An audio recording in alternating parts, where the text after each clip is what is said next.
Hey guys, today I replaced my brake lines with StopTech DOT approved stainless steel brake hoses. These are brake hoses, not brake lines. Brake lines are solid, hoses are flexible.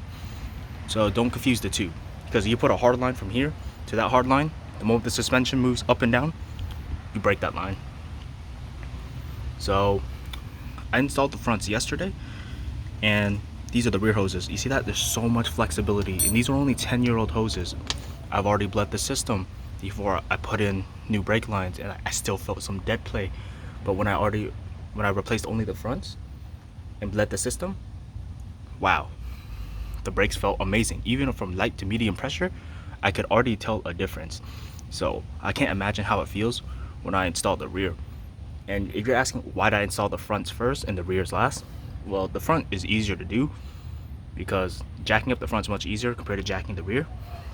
And furthermore, the brake bleeding order on Acuras and Hondas tends to be front left, front right, right rear, then rear left. So basically you're going in a fancy U. Like, let's say the front of the car is right here. You go from 1, 2, 3, 4. So you're making a C shape starting from the bottom. So that's the brake bleeding order. So that's why I did the fronts first, because I only need to bleed the fronts, because you start bleeding from the front, then you bleed in the rear. And I believe once I install these, I already installed it. I believe once I drive this, the car will feel amazing when I stop. Because look, there's all that flex right here. I don't even have to try, look. Then when I try flexing this, it barely budges, but this, it budges like crazy.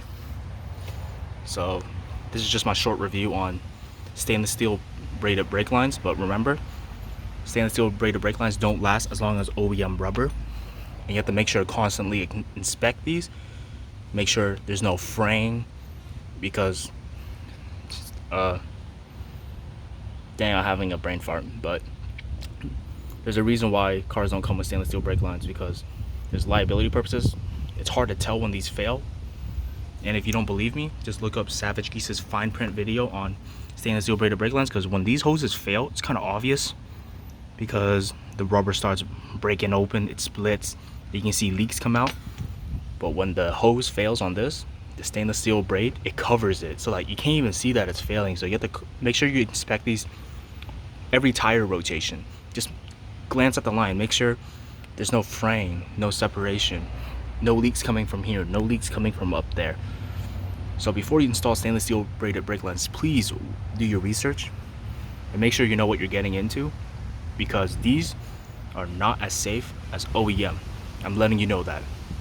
So make sure to watch Savage Geese's fine print video on stainless steel braided brake lines before you make your purchase, so you understand what you're getting into. I know I'm being redundant, but safety is very important. The last thing you want is this brake hose failing on the highway and you need to come to a stop from 70 miles an hour to 0 miles an hour. So thank you for watching and have a great day.